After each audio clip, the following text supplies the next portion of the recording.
Now, before we begin, we have a new member to initiate today. Randall, come over here.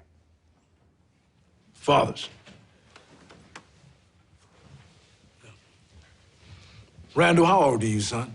9. 9 years old. Fine age. Do you think you have a good life?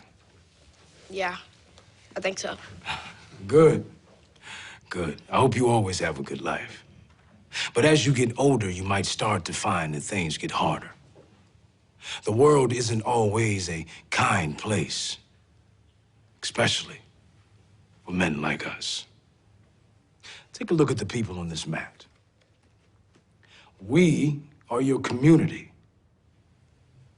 When things get hard, we are going to be the ones who hold each other up. As Randall's father, you are his foundation. Come lie down, as if you're going to do a push-up. Randall, climb on your father's back.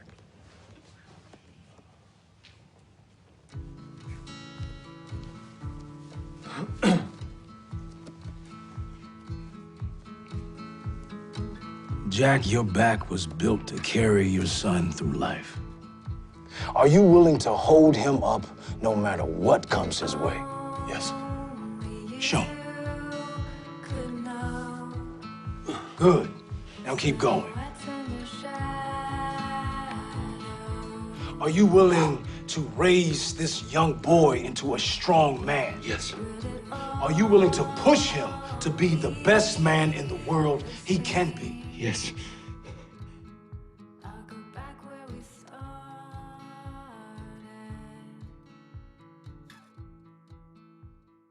That is a scene from the show called This Is Us. For those of you who know the show and watch the show, you'll understand in a bit why I chose that scene. For those of you who aren't familiar with it, it's a very powerful drama about a couple that is raising 3 kids, 2 are twins, and then Randall, who is adopted. It's like I said, it's pretty powerful, and it'll make grown men cry. Not me, other guys, but. So when Rudy first approached me about sharing my testimony a few months back, it was sometime in the spring, I initially said, hey, I'd love to help. But it dawned on me as I was thinking about it more, my traditional testimony isn't very interesting at all. I don't have a great story about a miraculous conversion. I don't have a jailhouse come to Jesus moment. God has been a part of my life as long as I can remember. In fact, I've always kind of felt a little jealous of people that have those kind of stories where they accepted Christ as their Savior and the burden was lifted or the clouds parted and angels were singing. But my story just isn't that interesting, really. I grew up in a Christian home.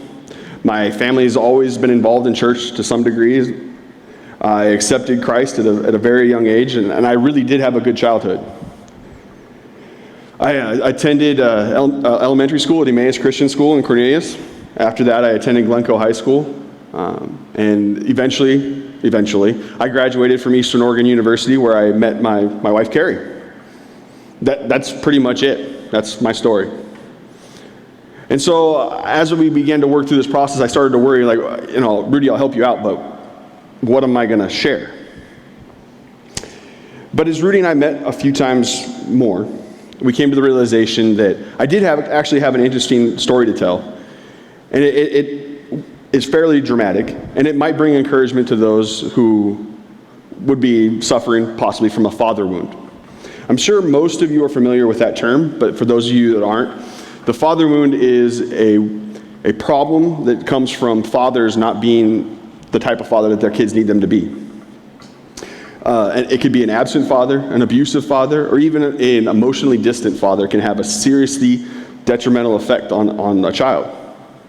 Now, there is such a thing as the mother wound, so moms aren't off the hook. But in our society and throughout the world, the lack of good fathers is an epidemic. A few statistics. Children from fatherless homes are five times more likely to commit suicide, 32 times more likely to run away, 20 times more likely to have behavioral issues, 14 times more likely to commit rape, 9 times more likely to drop out of high school, and 20 times more likely to end up in prison. Now, those are pretty harsh statistics. And for some of you that may have experienced a father wound, you say that that's not me, that didn't happen to me. But if you add to that the inner sense of being lost and incomplete, and the lack of assurance and self-confidence, as you can see, the results of a father wound are very destructive. And if the statistics are true, many of you in this room are suffering from the negative effects of an unloving or absent father. A man by the name of Justin Hunt created a documentary called Absent.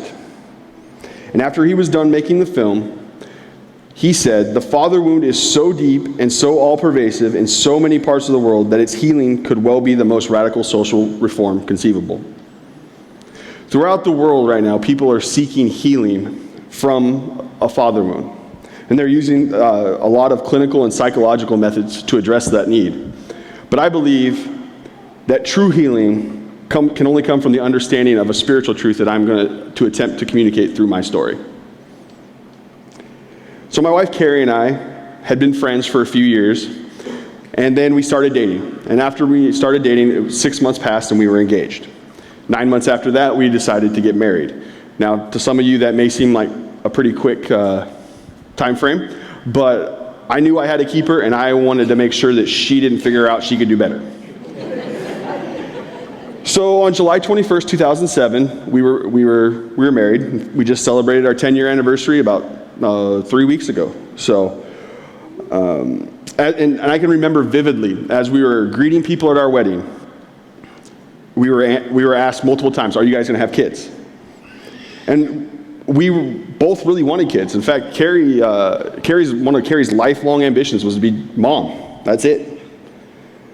Now, the rest of the story is kind of personal, but I ran it by Carrie, and she's approved everything that I'm going to say. And so if I stick to the script, I should be fine. And as any married man knows, if you stick to the script, you should be fine. So we decided about a year or so after we were married to start trying. And by trying, I meant not preventing. And what I've come to find out is that if you're not tracking cycles, charting temperatures, taking ovulation tests, you aren't really trying. It's as tedious as it sounds, and it can become maddening. After a while of not preventing, we decided to go see our doctor. He talked with us, I say us, mostly Carrie, for about 5 minutes, handed us a prescription for Clomid and said, "Take this and you should be pregnant within 6 months." Now, I don't know if you guys are familiar with Clomid. It's a pretty common fertility drug, but one of the side effects is that it can also cause out-of-body experiences. And at this point in our marriage, when she was taking Clomid, what we refer to affectionately now as the bagel incident took place. We were in a local store, and they were out of the type of bagel that Carrie was looking for. And so the rest of the story, to make a long story short, was we had a lady screaming about or yelling about a bagel, and me slowly walking away from that lady. It was okay though. She caught up to me in frozen foods, and everything was back to normal. But I mean, it was tough. And so, as you can guess, 6 months came and went, and still no pregnancy. So we went back to the doctor, and this time we were referred to a fertility specialist. I won't go into a ton of detail here because while this time was intensely painful and very difficult, it was just mostly a lot of poking and prodding that just made us feel worse about our situation. The testing procedures, like I said, were painful, but most of the time they were just humiliating. And we weren't seeing any results for our efforts other than doctor's bills. I did happen to learn way more about fertility and the reproductive process than any man ever needs to know. I can tell you more about the female cycle than I ever thought I could. But it was important that I show up, and that meant going every time with Carrie. This was a very, very trying time for Carrie. She was beating herself up for not being able to do something that feels like a basic part of being a woman. We were really sensitive, and we kept hearing stories all the time about babies being born into less than ideal situations. And here we were, we had a stable home life, good paying jobs, but we just weren't being given that gift. It was like somebody was dumping a truckload of salt into a gaping wound that went down to Carrie's soul. For me, it was a very difficult time because, like a lot of husbands, I'm a fixer. I want to identify the problem, attack it, conquer it, beat on my chest a little bit, and then move on to the next problem. But this was so far outside of my control. I felt completely powerless, and I was. I could barely console her. The best way I can describe it, it was like watching my wife mourn a child every month that we didn't have.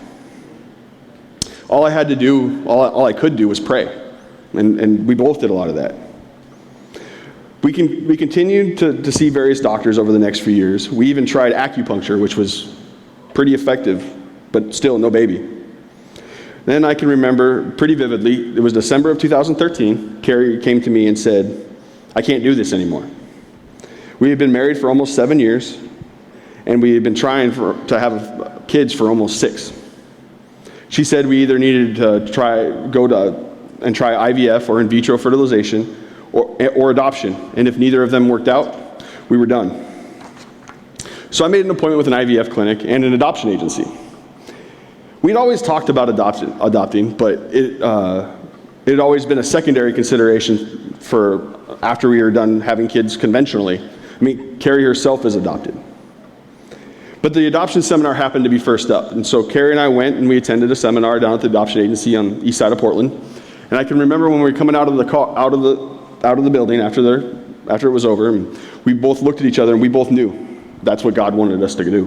We were supposed to adopt. And we were excited, but we had no idea what we signed up for. We submitted our application a couple weeks later, and that got us on a waiting list. And our minds were thinking, great, more waiting. And this wasn't a list to wait for a child. This was a list to wait to get into the program so we may or may not be able to adopt. That was in February 2014. We didn't really get to start the process until 3 months later in May. And once we got in the process, we were really excited to start, and then they handed us our stack of paperwork. And it was a lot. It was like we were staring up at the top of Mount Everest from the base and just feeling overwhelmed and completely out of sorts. This is the point where we began fighting for our future child, because it would have been very easy to give up at any point. It was background checks, social worker visits, getting referrals, writing our life stories, and so much more. A lot of the stuff we'd done before at the doctor's office had been physically vulnerable, but this was a completely different kind of vulnerability. Complete strangers were looking at every detail of our life and deciding whether or not we were fit to be parents. And we understand, you can't just put a kid in anybody's home. We need to protect the kids, but it was still tough. We used to joke with our friends that had kids that we're the only people in the room that are certified to be parents. So we finally got all the paperwork and home visits complete, and we were approved to adopt in September of 2014. So it was about 7 months from start to finish, which is actually fairly quick for most people. But then the waiting began all over again. Most adoptions that take place now domestically in the United States are what was referred to as open adoptions. And this means that the adoptive child will have contact and in some cases even know their birth parents. There are quite a few steps for there to be an agreement for an adoption between the adoptive parents and the biological parents. But ideally this would all be hammered out and taken care of at the beginning of the 3rd trimester. At that point, the adoptive parents will be involved in things like doctor's visits and that nature. So we had a few opportunities over the next few months from September on, but then we got a call Christmas Eve 2014 that there was a little boy that was 5 weeks old that may need a home. The agency asked if we were interested, and Carrie and I discussed it, and we emailed back and said, yeah, we were. There were a lot of things going on at this point. One of the things was that we were over in Boise for that Christmas and visiting with Carrie's family. And the biological mother was wavering back and forth whether she was up for this or not. And so there were several times where it was off and then on and off and on. It was very touch and go.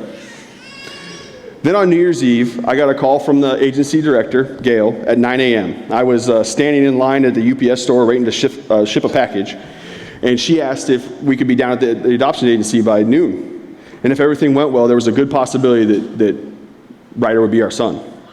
So we met, and we knew from the moment that we held him that he was ours. He was supposed to be with us. We wanted him. We chose him. I know it might sound corny, but it's actually how it went down, how it felt. So we left there, and Gail said that she would call us the next day with yay, nay, or whatever the case may be. So again, we waited for that phone call. She called us New Year's Day, the very next day. It was a Thursday, and said it was a go. We were so excited. And she told us that the placement of Ryder was going to take place a week from that Monday. So we had about 10 days to get ready. If you've noticed, I haven't mentioned anything about money yet. Well, since this was my first time adopting, and from my understanding of the process, I was going to have 2 to 3 months to get the remainder of our funds together. But now we had about a week. I wasn't quite sure I was going to pull it off, but I wasn't going to let money get in the way of my son coming home. And then we got another call about the next day, Friday morning, that said we couldn't wait till a week from Monday, that it was going to happen this Monday, as in 3 days from then. There were some care issues and some safety issues that it made sure that it had to happen then. So this is where the fight for my family got even more intense. I needed to find about $18,000 in 3 days. I was kind of freaking out. I didn't know where I was going to find that much money in that amount of time. I started calling friends, family. I went to the bank to get a loan. And between all of that and the contributions from people that loved us, we were able to get the money. We were able to pay the price that was required. God was definitely looking out for us during this time. I was on my way back from the bank, talking to him about a loan that Friday, it was afternoon.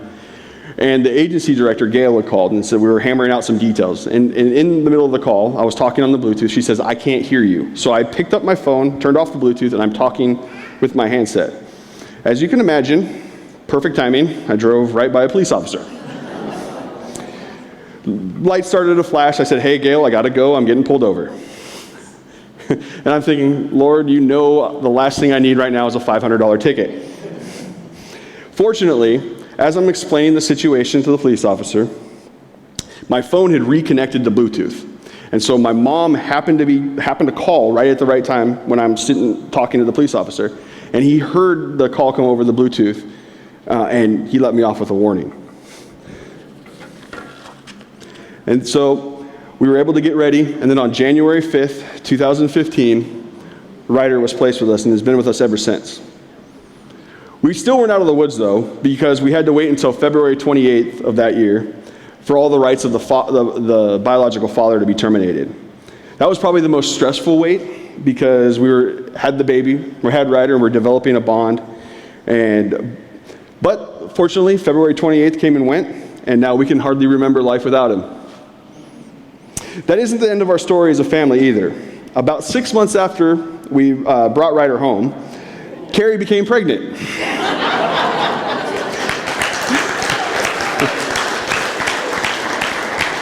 That was my exact reaction too. I started laughing. I said, "You got to be kidding me."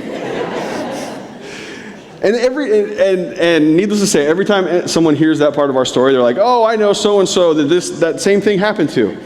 And you would figure, with the amount of paperwork we had and all the reading they had us do, that there would have been some kind of warning in there that said, "You will get pregnant if you adopt." It was a great surprise, though. Rowan's such a great blessing. And I know that it's dangerous to try to interpret why God does what he does. But it says in Isaiah that my ways are not your ways, your thoughts are not my thoughts. But it feels like God closed Carrie's womb until Ryder was here and we were ready for him. God is still building our family as we are expecting our third in November.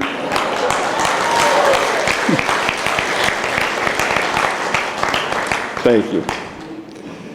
But this journey and this process of ultimately adopting Ryder and pursuing our family has changed my capacity to love. I didn't even know how much I could love another person until we brought Ryder home. And it ultimately brought a deeper and more loving relationship in my marriage. Now, some of you might be thinking, what does this have to do with anything with the father wound? And I promise I'm going to tie it up. But a couple of months back, I had the opportunity to sit in on a seminar by a man named Don Conley. I don't expect any of you guys to know who that is. He was a very successful financial advisor, but he's transitioned into consulting and coaching in the financial industry. One of the things he said that stuck out to me was everything great starts with a question. For example, the iPhone that most of you guys have in your pockets started because Steve Jobs asked, how can we fit 1,000 songs in someone's pocket? Which brought about the iPod, and then with some more technological advances, transitioned to the iPhone. And so as I was thinking about this message and how I was going to present this, I went to what questions need to be asked if we have a father wound. We could be asking any number of questions that relate to our situation specifically, but I think I've reduced it down to 2 foundational questions. And if we can answer them, we can move forward. Who is God? Can I trust him? And who does he say that I am? And regardless of your relationship to your earthly father, those 2 questions have to be answered by all of us. And I know a writer is going to have some significant and maybe even painful questions later on in life about this story, his story. They might be about his biological father. And maybe like Randall in the show This Is Us, the question of who his father is and the pursuit of who his biological father is will be pretty consuming. But as his adoptive father, I want to make sure I do everything in my power to communicate to him who he is, the truth about who he is. Sometimes I sit in Ryder's room just after he's gone to sleep. Now, if you know Ryder, you also know that without strict adult supervision, he will not sit still long enough to fall asleep. It was brutal, almost impossible at night. So what I started doing was reading to him until he fell asleep. And it could take an hour and a half, 2 hours some nights, but we did it. But after he'd fallen asleep, my mind would often go to what I need to think about and what I need to pray about. But it would also drift to what I'm going to tell him about his story, his adoptive story. And of course, I'm going to tell him about Moses and how God used an adopted man to lead his people out of captivity. But I'm going to start with, I pursued you. I fought for you. I paid the price for you. I choose you. And you, my son, are loved more than you could ever understand. I will tell him that he is my beloved child and that I'm willing to hold him up no matter what comes his way. But here's why I shared my story with you. I personally don't have a father wound. My father is a great man that loved and supported me, and he still does to this day. But if you suffer from wounds inflicted on you by an uncaring, abusive, or absent father, God wants you to hear these words that are coming straight from his heart. I pursued you. I fought for you. I paid the price for you. I choose you.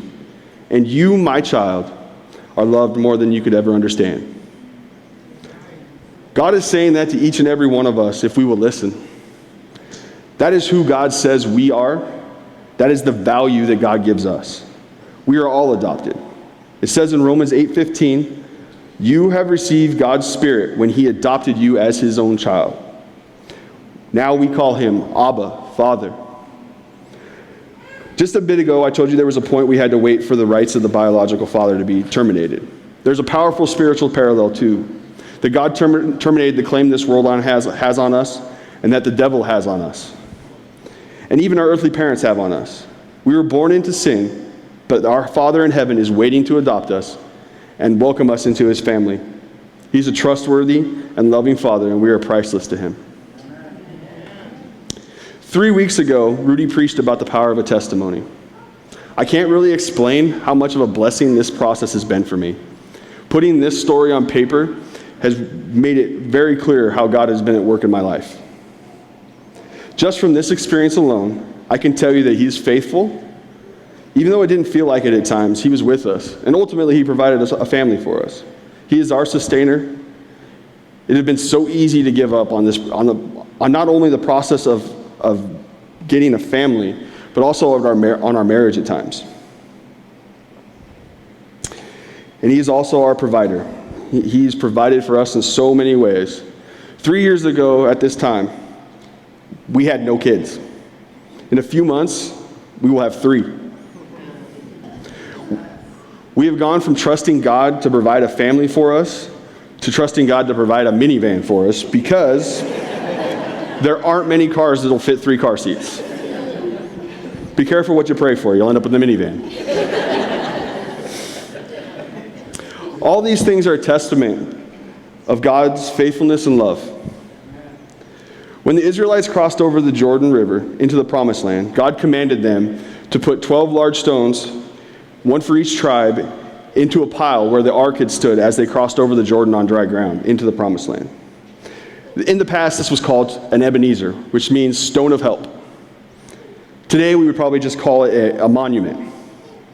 But this was so the Israelites would be reminded of what God had done for them at that location. I encourage you to build your own Ebenezer by telling others what God has done for you. We should always be quick to give the glory to God, but it will also be there to encourage you and to remind you of what God has done for you. Also, sometimes we need to lean on the monuments of others while our own is being constructed. We all need encouragement from time to time. And so I hope by telling you my story, I hope I've encouraged you. But I also want to encourage you to tell your story. And as Rudy would say, that's all I have to say about that.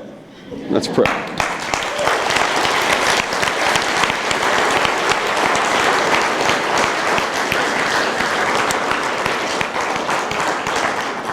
So I'm going to pray. Father, I thank you so much for this group of people that have come here to seek you and worship you. I ask that everyone here will come to know that you are a good and trustworthy Father. That whatever you're going through, you are walking right next to us. I pray that everyone can feel their worth to you and that you love us so much that you pursued us and paid a heavy price for us. We love you and we thank you. Amen. Kyle Kirsch. Thank you.